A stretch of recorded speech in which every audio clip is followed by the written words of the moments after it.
Hello everyone and welcome to today's video. Today we're talking about the 2026 Iowa Senate race and an interesting question that's starting to come up, which is now that Joni Ernst is not running for re-election, who will be the next Republican to represent the state of Iowa as the Republican nominee for Senate? And the first name that quickly comes to mind by many is Representative Ashley Hinson of the 2nd District. I also did a video yesterday talking in part about Ashley Hinson and the prospects of her candidacy, as well as her being a close ally of Joni Ernst.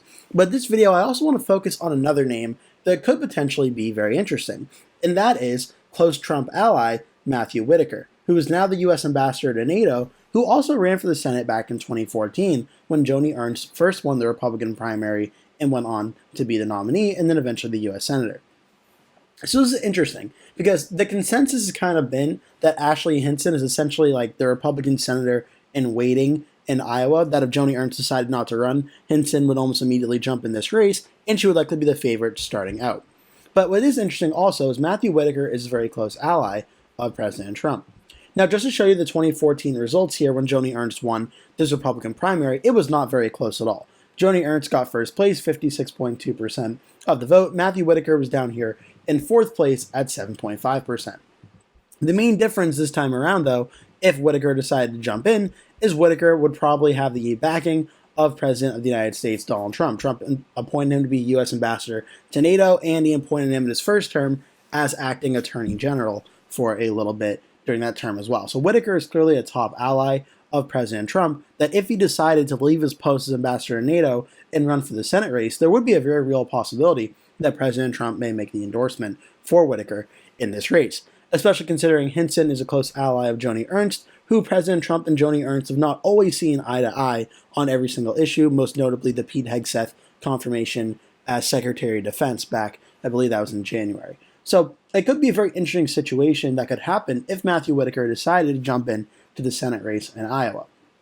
Now, as for right now, though, that's speculation. Whitaker has not given any public indication if he's interested in running for Senate or not. He is on the Wikipedia page listed as a potential candidate, but has not yet given any clear nod that he's leaning towards entering this race or not. So until then, Ashley Hinson probably will be the Republican candidate.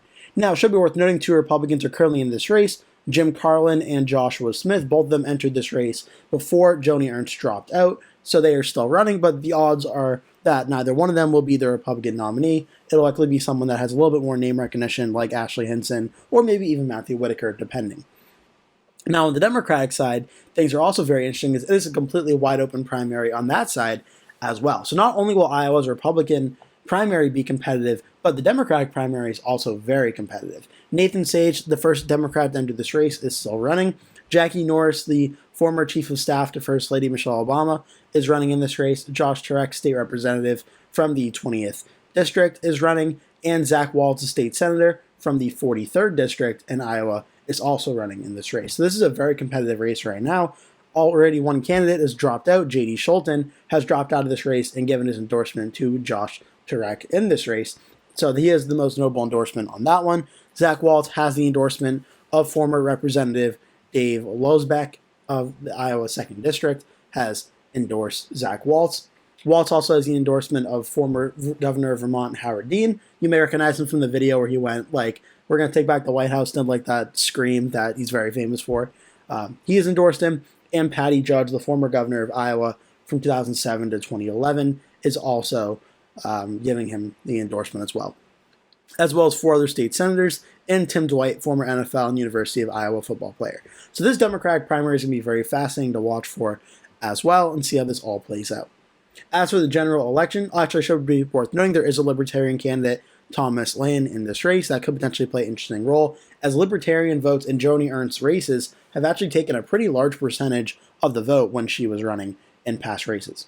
Now, the rankings for this have not been updated since this news has broken. It is currently listed as likely Republican right now. I'm not sure if it's going to go from likely Republican down to lean Republican now that Ernst is not in this race. I personally, my own rankings, don't think it shifts much. I think it remains likely Republican, but that could potentially happen in the coming days. Joni Ernst, currently in the early polling when she was running, was leading in a very close race against the Democratic opponents, but now that she is not running, and all the polls came from the Democratic public policy polling, so we really don't have too much information to go off of in this race, especially now that Ernst is not running. Now, the reason Republicans are likely going to feel very optimistic about Iowa is how much of a Republican state it has become in the last 10 years or so. 2024, President Trump just won this state by 13.2%. That is a likely Republican win, though very close to being a safe Republican win. Just to give you an idea, Missouri, neighboring, voted by 18.4%. Nebraska, the state itself, voted 20.5%, and Iowa voted right here by 13.2%. So Iowa certainly seems to be more of a likely Republican state than it does to be the toss-up state that would vote for the Democrats that it was even like 15 years ago. I voted for Trump by that much. In 2020, I voted for Trump by 8 points, which maybe if Democrats in 2028 can get back to this margin, maybe they may be able to put more of a fight in Iowa going forward. 2016, I voted for Trump by 9.4% against Hillary Clinton. Now, at the Senate level, we saw the last Senate race in 2022 where Republican Chuck Grassley won re-election by 12.2%, another very strong likely win. Now, for 2020, the last time Joni Ernst was up, she won by 6.5% against Democrat Teresa Greenfield, getting 51.74% to 45.15%. It also, as I mentioned, is worth noting, the Libertarian candidate in that race, Rick Stewart, ended up getting about 2.21% of the vote in that race. So a third-party candidate running at all, like a Libertarian candidate, could be very big and could also take votes away from the Republican if the Republican, like Ernst, has popularity issues of sorts. This race was also very interesting back in 2020, as going into the final few days, the polling averages actually showed a very, very competitive race. Joni Ernst was only leading in the final polling average from Real Clear Politics by about 1.4%, which would just barely be in the lean Republican category, including the last 4 polls conducted from Data for Progress, Civics Daily Cost, Change Research, and Public Policy Polling, all having this race as a narrow lead for Teresa Greenfield. Now, Ann Seltzer in the Des Moines Register poll that had the very infamous poll from 2024 that ultimately ended up being very inaccurate in the state of Iowa. In the 2020 Senate race, it actually was pretty good. It had Joni Ernst up by 4 points, 46 to 42, still with 11% undecided in that one. But it's very interesting to see how close this race really was, and the actual results being about 6 points. When she first got elected back in 2014, Joni Ernst won by about 8.3% against the Democrat Raley. Now, in this race, similarly, we also saw an independent candidate, Rick Stewart, who was the Libertarian that ran again in 2020, got about 2.37%. And this one, Ernst got 52%.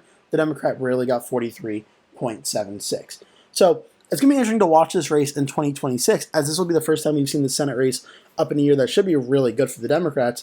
2020, obviously, Joe Biden did end up winning, but President Trump also won at the top of the ticket, the state of Iowa, by a pretty significant margin. So this Senate race will be up in a Democratic midterm year. When it was Joni Ernst, Democrats were feeling very optimistic as they viewed her as more of a vulnerable senator. Without Joni Ernst in this race, though, things are going to be very interesting here. I think it starts out as likely Republican in between 5 and 15 points. It's possible Democrats could try and make a play for Iowa. Now that Joni Ernst is not running, though, they're not going to have as unpopular of a Republican to run against, and given Iowa is a lot more of a likely Republican state than a battleground state at this current point in time, at least at the Senate and presidential level, I think Republicans probably hold on here by a minimum of 5% and anywhere between 5 and 15 at this point in time. The governor's race may be a different story, but at the Senate level, I think it's going to remain in Republican hands without really too much of a problem for the GOP. But I hope you enjoyed this video. Make sure to leave all your thoughts in the comment section down below, what you think about this video. Who do you think will be the Republican nominee to replace Joni Ernst in the Senate, and who will be the Democrats? I think the Democrats could beat them. Leave all your thoughts down below. Thank you so much for watching. Please remember to like and subscribe, and I hope to see you in a future video.